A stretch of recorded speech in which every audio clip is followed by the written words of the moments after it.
So one of the challenges with RVing on a short weekend is the amount of time it takes to get organized. I mean, if you're spending 4 or 5 hours getting on the road and 3 or 4 hours putting things away, you only wait for 2 days. It's pretty easy to convince yourself that you don't need to go. So this is just a brief segment here on what I've been trying to do. One of the things that's the biggest challenge, of course, is things like toiletries and so on. You got all these little bits and pieces that don't take a lot of time. You can easily lose them, forget them, and so forth. So here's a strategy I've been just using to try and make this work a little better. First with toiletries, we got these small containers originally from my mother, and they happened to fit in one of the closets in the RV as if they were made for it. But we only had 4 of them. Last summer I was able to find these red ones that are exactly the same size, and so they will fit.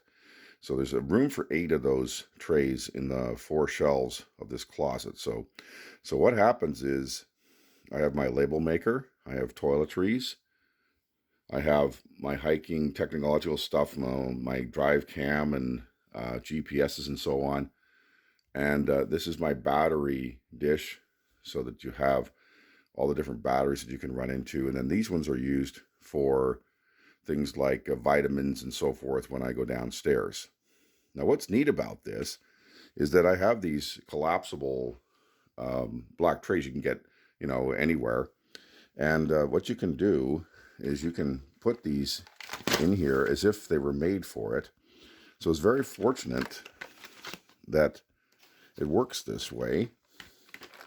You get 3 in there just like that. And then the next 3, you just build them in the opposite way, like so. And I just stack the last one like this, and in it goes. And I have all 6 trays in one crate. Now that's just grand how that worked out. This is the sleeping tray, so 2 pillows and the pajamas and so forth. So that one crate is just sleeping stuff, and naturally the last one here will be clothes. And again, some of the smaller items, I put them in little boxes and trays, and they're underneath, and I put those in the tray. So I live out of those during the week and put them in there. So this is my little system here to go with the other things that seems to be for the items that don't fit in trays. I just put them in a place together, and then when we load the RV, we know we just take those items there. And all this is coming, so with the crates, we do use one for dry food. So over here, you see the typical dry food, and that'll go in this crate. And then for a 2-day, we just simply go to the store before we leave and pick up the milk and things that go in the refrigerator. So this form is my new bright idea for going away. The idea was to do it on a single sheet of paper. This tells me where we're going, how it's arranged, what I got to worry about with the RV, what cargo we're taking, technology, clothing, food, and all the rest down here, procedures, what I'm supposed to do. For example, today, the Jeep goes to the RV, I do some things in the RV, then I go to work, I come back, go to the store, go to the RV, and we're gone. So this shows the flow. On the back, it has the different trays I've been showing you and what goes in them as we go packing and so forth, and we know what we get and what we don't have to bother with.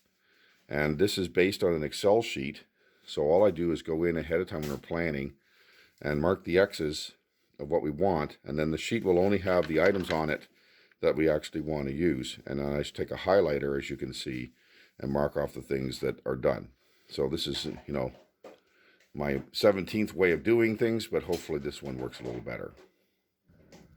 Okay, so it's a little after 6 a.m. and I'm here in the RV.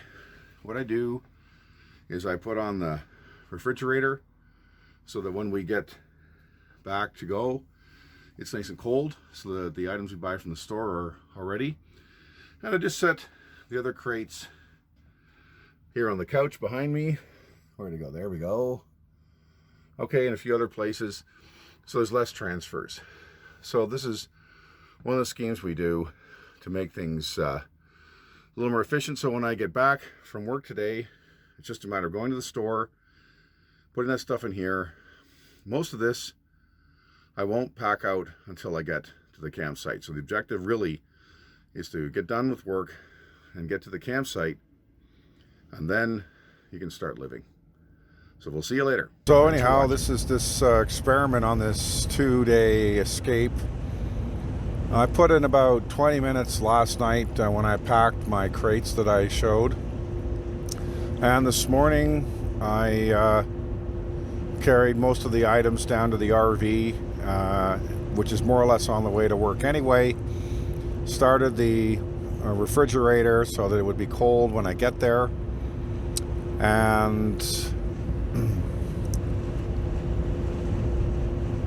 now I've had the day at work, and the idea is to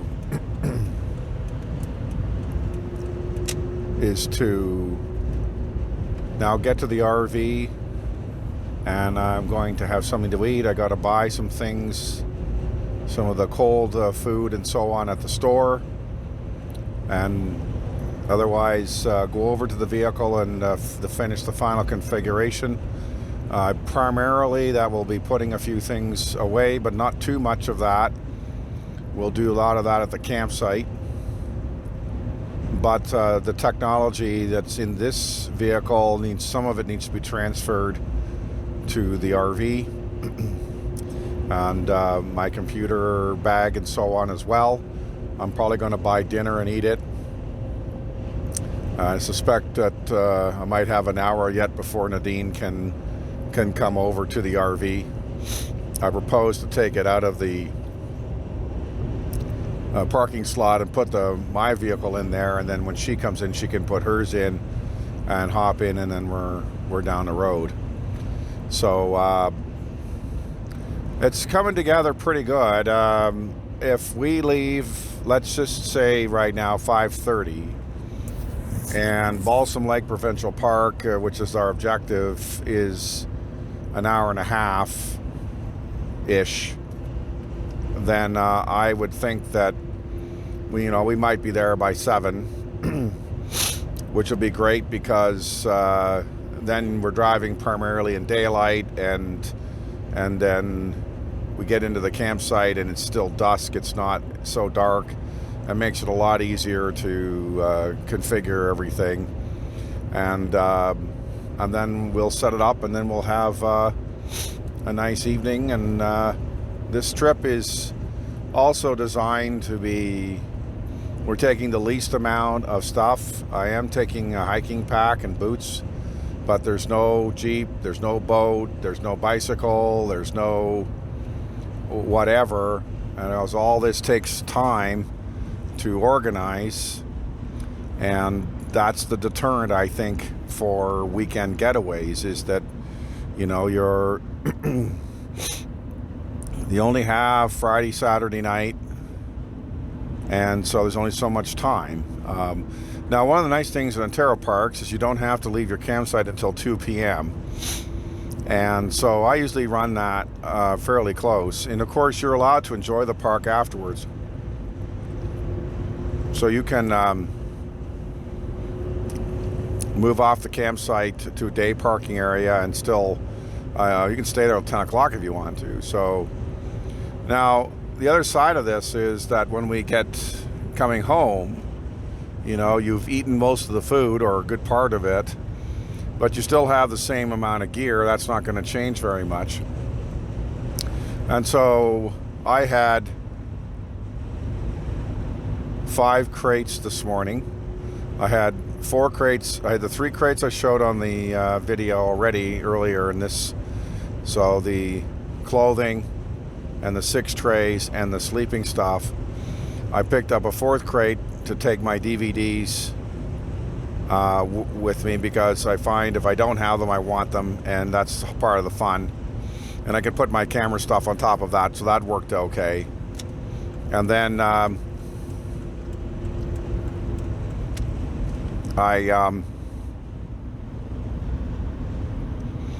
took a tray of dry food. Nadine wasn't completely sure she'd be able to get away. So in this particular case, we left it as a situation where I would be ready to go. And then if she couldn't manage it, but from what it sounds like right now, she'll be coming along, which is great. And so I just made it home here from the city, leaving at 20 after 3. And I've come up here to Newmarket, which isn't far from where the RV is, and it's a quarter after 4. So this is pretty good. 15 minutes ahead of schedule as this sits. And so now the idea will be to do the shopping. Then there's about 6 items. It's not very much to do here. And then get some dinner and then go to the RV and kit it out. When I stop the car, I'll text Nadine to make sure she knows that I'm up here and underway. And then she can also text me if she's thought of anything else that she needs. And so then if that works out, then all she'll have to do is just come across town, because she just works over here, and hop in. So hopefully it'll work that way, and maybe we will be on our way by 5:30 instead of something later. So that's sort of the idea here, is to see if we can do something like this. It's not too frantic, and recognizing that there's no reason to take all of your possessions, because you're only there for not quite 2 days. So a lot of the time you're in the RV or maybe sitting in a lawn chair or something like that. You're not doing 16 different sports. So taking a lot of that stuff is just work, and it doesn't really add to the quality of the weekend. And so this is a philosophy thing, and the sheet that I showed this morning, I'm pretty optimistic with it right now, because the whole trip is on a single sheet of paper, 2 sides. And I think that's, the kind of simple memory aid, and it's in my pocket. I can highlight the things I've done. I can reject some things if I've changed my mind. It's simple, and I kind of like just how this is rolling out. So anyhow, that's the update for now, and we'll get back as we get closer to departure and how things are going. Well, I guess we'll call that a win. We got here at a quarter after 4, and went in, shopped, got some of the cold things, and then I went over and got dinner for both of us. Sometimes fast food turns into slow food, but nevertheless, it's now 4:50, so I've been here just over half an hour. And I'm in the vehicle on the way to the RV, which isn't very far away. So when I get here, be the transfer of the items to the refrigerator, which hopefully will be cold, and we'll get in the RV. I'm going to open the drapes and so on, but probably have my dinner first, since Nadine is still at work. And we'll get that done, get that out of the way. And then if that's done and she's not there yet, I'll move the RV out, so that we get it out of the way, so when she arrives, then she can park her car right in the slot and hop in, and we're on our horse. So anyhow, that's the update right now as we left the mall, and now we're headed off to the RV. So one of the things that I do before I leave is to walk around the vehicle and really have a good look at it before we get going. It's easy to have go fever when you're on a trip. Maybe you're a few minutes behind and you want to get rolling. But of course, everything we do in a hurry usually ends up costing us money, and it's stupid money. So I start at the driver's corner, and I'm looking at the tires, looking at the lights, looking for damage, making sure the lights on the roof look about right. You're not going to find anything really deep in this type of thing. Looking for the hatches here. Is there any sprung latches? Looking to see that the slide fits okay, that the awning up high here for the slide is probably protected, and things like that. So come along. Also going to look here along the driver's area, see if the windows all look okay. There's nothing wrong there. I'm going to come along, back wheel, make sure that the flap looks right, that the exhaust is not disconnected from its hanger. I also look along the top as best I can, see if everything's there, see if these vents, they spin with the wind, helps to draw the odors out a little bit better. They seem to work pretty well. Come around the back and we're looking to see that the hitch is capped, everything's latched, no damage. The cord is properly ratcheted against the pole there. This is for my other system with the generator. And then we're coming down the right side, very similar to the left, looking up, that the awning is properly latched, that the Velcro straps I have here and up there are around it, that the latches along the base are all in. The stair now does go in when we start the engine, so that's okay. Just looking again for open windows, especially the ones in the back. We want to make sure that the gas is off when we drive, and that's in this compartment. That's been done. Again, the back tires, basic condition. And finally up here at the front. And we just have a quick look, but nothing looks to eye like it's out of control. And I've got fortunately my stainless steel covers here. My wheel nuts have stripped out, so I have to get some new ones. So for now we're going to look a little dark, but that's okay. So as far as I can tell, the outside looks pretty good. So we're going to go inside and make sure that everything's nailed down and we're on our way. Anyhow, so we got underway finally here. We had a couple of little logistical things. I had to get my dash cam mounted, but that's up and going. So hopefully we'll get a nice track of the ride. Fortunately, we've got a little bit of a glory here shining on my face. And so we're 13 minutes into the run here, and it's 2 minutes after 6. So it's only 15 minutes later than the kind of optimal plan. I was just finishing my dinner when Nadine arrived, so we had to spend a couple of minutes moving things, but I still had RV things to do as well. So it was about as clean as we could reasonably make it. And so now it's about 85 kilometers to Balsam Lake Provincial Park, which is the plan for tonight. Thank you very much for coming on the ride with us, and we'll update you later on.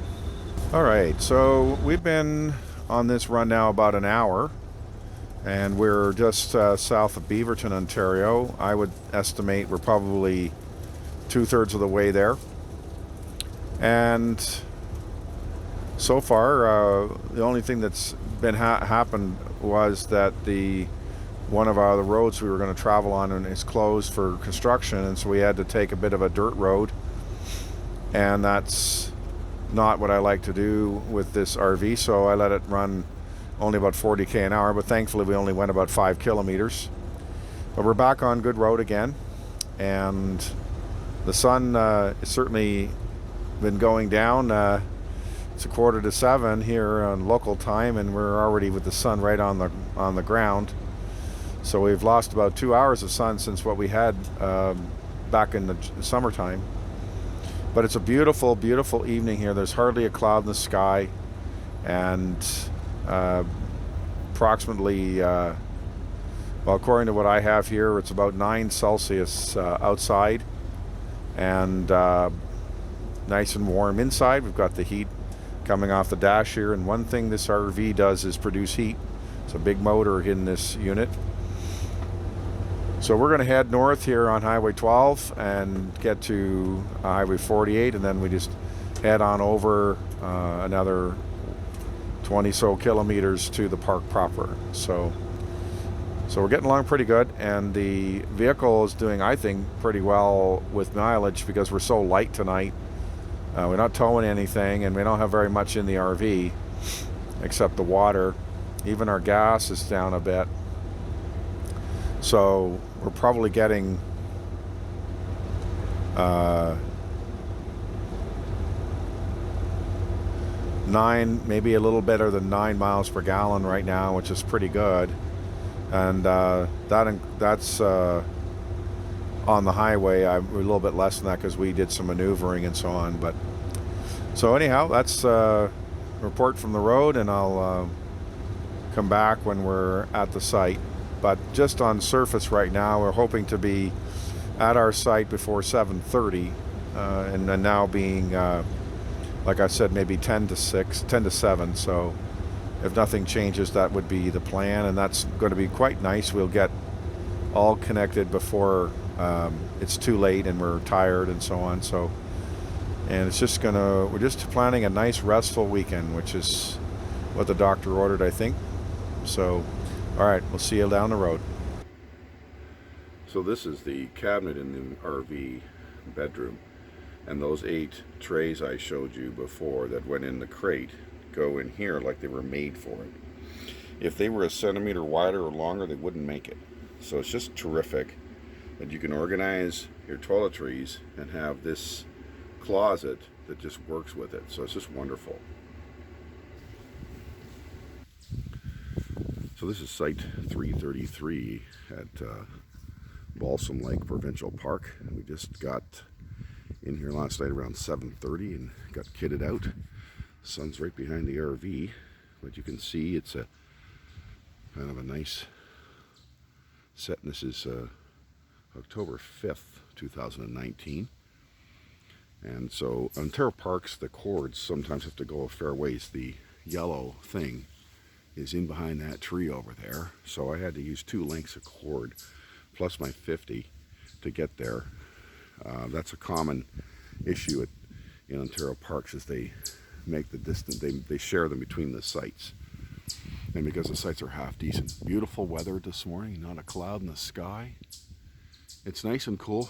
It was maybe, I'd say right now it's maybe about 3 or 4 C. And I always have a look around the RV just to make sure we haven't sprung any latches. Of course, some of them are open now because we've been into them. Turned on the propane, got the furnace going this morning to add a bit of warmth. And of course, when the sun comes out, we'll be fine. Well, I'm about halfway around the plantation trail here at Balsam Lake Provincial Park. And this plantation trail is named because of the tree plantation, not because of some ancient farm. But it's very nice. This is very well grown in, and I'm thinking these trees may well be 40, 50, 60 years old. It's mostly a pine, white pine type forest. There's a bit of mixture.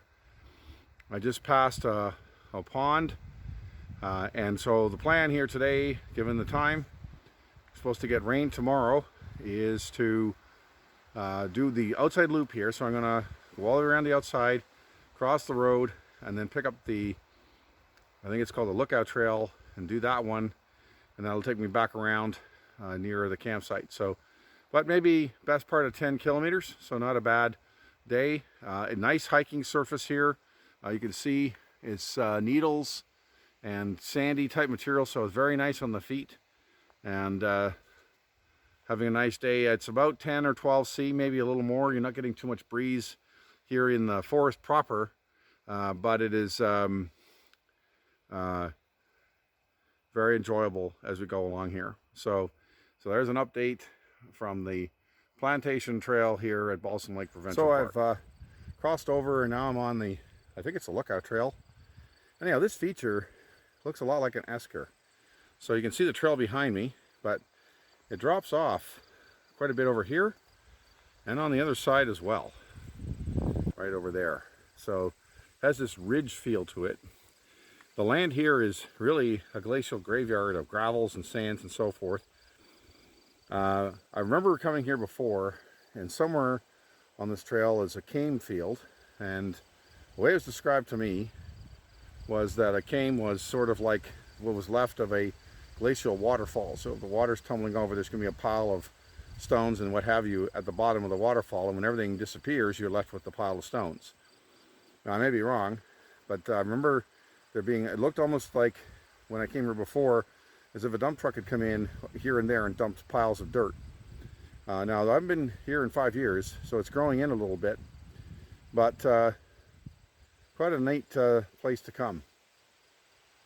The plantation side, I don't know for sure, but in this province here in Ontario, in the 20s, 30s, and 40s, we had ended up with some desertification occurring because the farmers, without realizing it, had plowed the land for 60, 70, 80 years, whatever it is.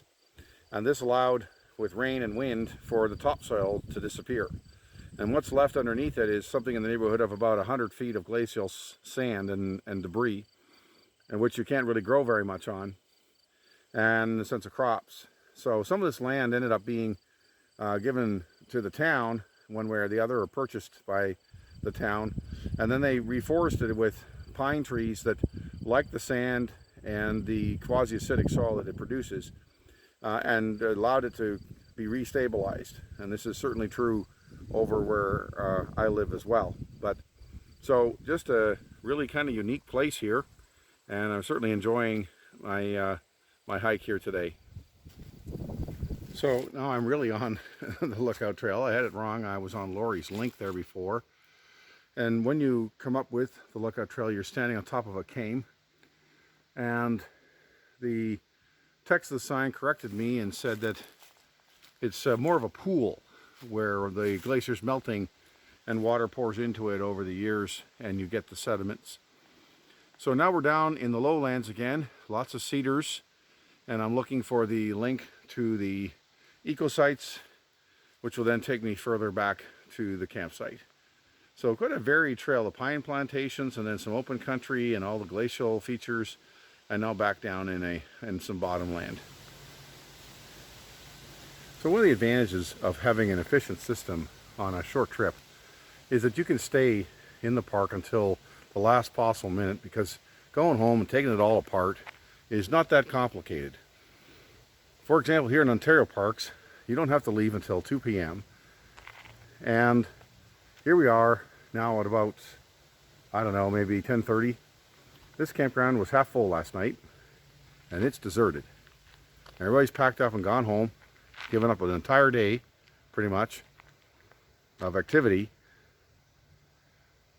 because of their system. And you see people packing up, they got tables and they got chairs and they got this, that, and the other thing. It takes you a while to put it all back together again. And in our case, we have an RV, we unplug it, stow a few things inside, and drive away. And that's the idea. On a short trip. On a long trip, you can do what you want because you've got time. On a short trip, time is money, and the silly things can be set aside so that you maximize your time in your place of interest. And I just don't understand this, and I see it in almost all the parks for years now. By 10, 11 o'clock in the morning, people with trailers and all the rest of it are down the road. And if you figure the amount of effort on Friday it takes to get here, even if you have children, and to do it for one day, you know, and you're paying $100 for 2 nights, I don't know what the logic is. So anyhow, just something to think about. And again, the efficiencies of these things, putting things in trays and boxes and detailing what needs to happen so that we get somewhere without being too pushy, really can add to how much fun you have. So here we are, a little after 2 o'clock, and we're pretty close to being all done. The rule for us generally is pack a few things up inside.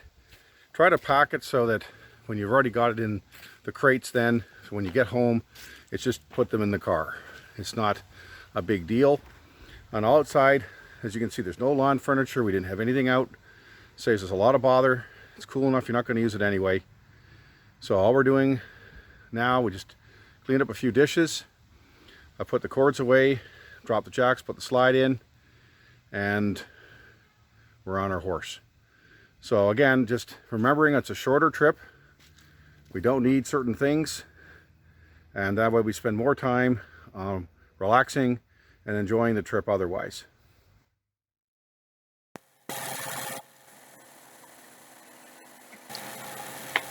So I made this video to show the drive out of Balsam Lake Provincial Park. The campground roads are very tight and forested, and it's actually quite pretty as you drive through with the RV. And so this is at 2 times speed, so we're going a little faster than we actually did, but just to keep the video from being too long. So we just left Site 33 and the Fur Campground, I believe it was.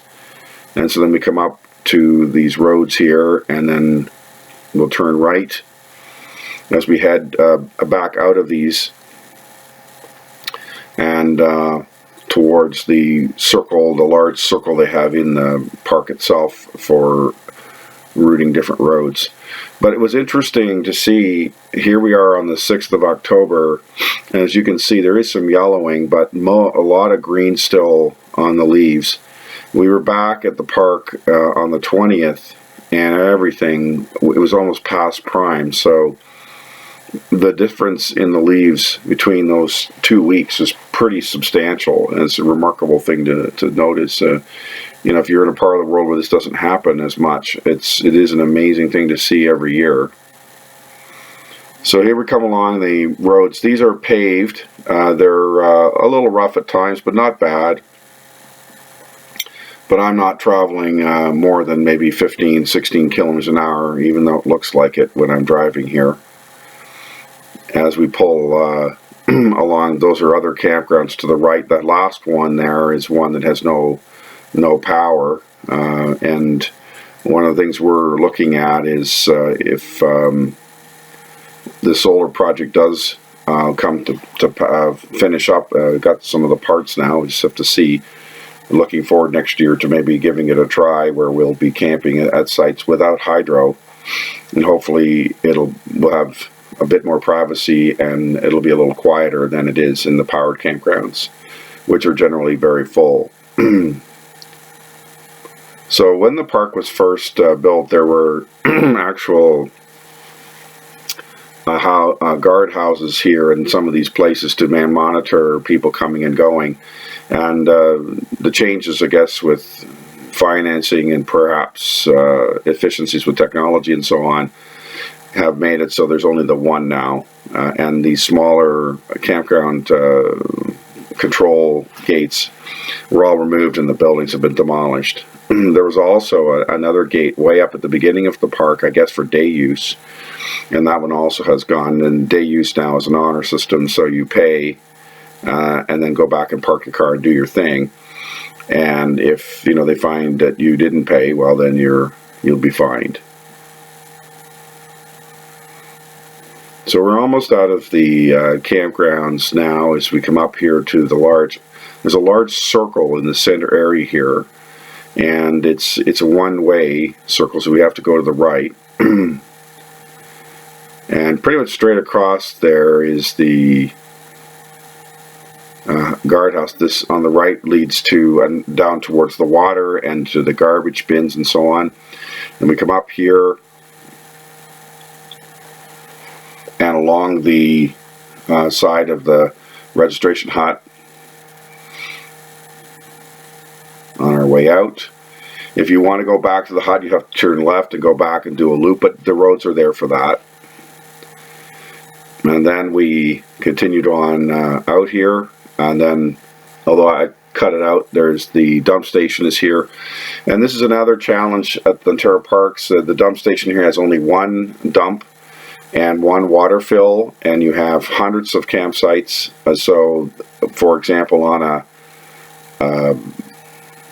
Sunday or whatever, when people go home, the lineup can be really long. And especially with big rigs, sometimes some of the tanks take a bit of time to drain, and this can be a challenge to keep, be fair to everyone. So this is something that I suspect the parks will have to change. If you do know Ontario Parks, Emily Park now has a wonderful new dump station, which is going to make a big difference. So this is a 2-kilometer drive on park roads out to the highway.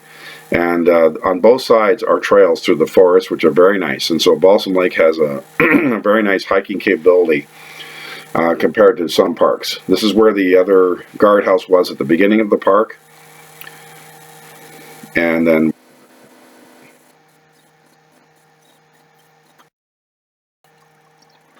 I've accelerated the video on the drive. We turned right and we followed Regional 48 to the small village of Copaconk, and that's not very much farther up the road here, and then we'll turn right and go south on Ontario 35. And so this is Copaconk here, and then it's 41 kilometers from here down to the town of Lindsay, Ontario, And Lindsay we often go to because we'll have a bite to eat there on our way back. As you can see, it is a bit later. We did leave the campsite just a bit after 2, but with dumping and water fill, we're looking at an hour. It takes almost 25 minutes to fill the water tank at typical pressures. I used to be able to do it at home, but I got challenges from the town from parking the RV in the driveway to fill the tanks.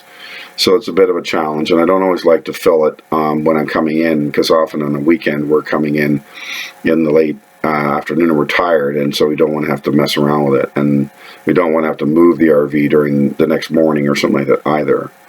So we'll do it when we leave if we can. And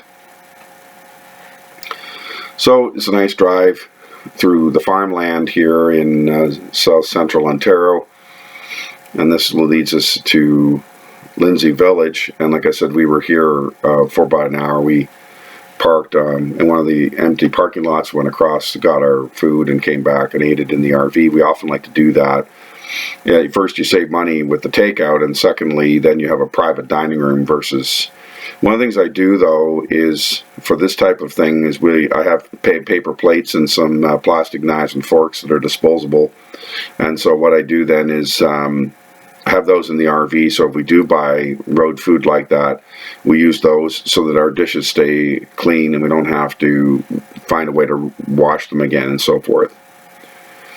After we get out of Lindsay now, we'll be heading home on Ontario Highway number 7, traveling west and right into the sun, and again through farmland from the primary point. We're south now of the Canadian Shield, so you don't get the rock effect and so on, which we were just about to there at Balsam Lake. Not quite, maybe about 20k south of it. And so there's some small towns and all the rest of it, and beautiful countryside. And this takes us back to near where we store the RV. At the storage we have both of our cars, and so the idea will be so we transfer the things from the RV to the cars, and then leave the RV in the storage, come home, and we're other than unloading a little bit, then we're done the trip. And so, like I said before at the beginning of this video, the idea being to try to have the loading and the unloading aspects to be confined to about an hour each is the kind of thing that's reasonable. I mean, if you go on a car trip, even if you stay in hotels, you still have to pack a suitcase and throw things in the car and all the rest of it. So there is a little bit of that no matter what we do. But to put an RV on the road and have all of our food with us and everything else and so forth, again, if it takes 3 or 4 hours, then you're not going to do it for a 2-day weekend. You won't. And trying to find ways to be more efficient about that means you'll get to use your vehicle more. And this is something I would advise everyone in your own way and how you live to take those things. We're in the village here, Valentine now, and then on Regional 23, which I do hope they resurface. It's horribly rough right now. And then we're going now into this is on Ravenshoe Road, Regional 32, through the village of Eudora. And that's that. And then on to Newmarket. So, like I said, if you take the look at how you live and the things you want to do and take with you to your camping adventures, especially with an RV, and find ways to be efficient about it, so that can you pack 2 crates so that one crate is not so tall that you can carry 2 at a time, and the crates mostly aren't that heavy? Can you find ways to put things away in the RV, or however way you want to set it up, so that it's an efficient way and you can get a chance to do more of it and enjoy it more than you would with this huge logistical undertaking? And hopefully family members are willing to throw in and do their part as well to ensuring that it all works reasonably well. It's not going to be perfect, and you can't be a drill sergeant, because then it stops being fun. But at the same time, if we all kind of try, you can come home from work and be at the campsite by 7 or 8 o'clock at night on a Friday. If you, depending on your work and how you can arrange your getaway time on a Friday, it can make quite a difference. And this also is good for people who are in jobs where you maybe can get your Friday off. I know going into the city in those months, a lot of times there's a noticeable difference in Friday traffic. So there's certainly people with that opportunity, and if you can do that, it will make an excellent way to maybe extend your weekend to 3 nights and so forth. Anyhow, so as we finish up now, we're here at the gas station. Thanks for going along for the ride.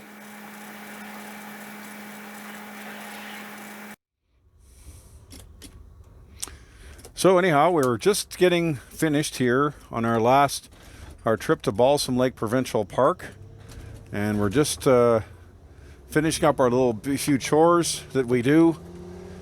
And the idea basically is that you want to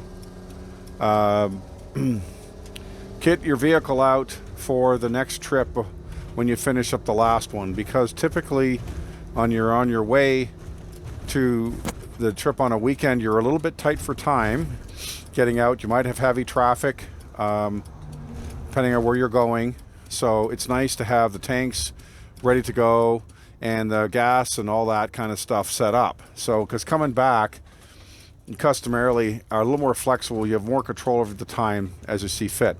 So that's what we've done. We also generally go to dinner on the way back. It's something simple, so that when we get home and we're packing things and doing other things, getting back into our daily lives, we don't have to turn around and make a big dinner. So it's kind of one thing we do as well. And so this was a 2-day trip to Balsam Lake Provincial Park, upon which we left the city, came up and drove up and had 2 really nice days up there.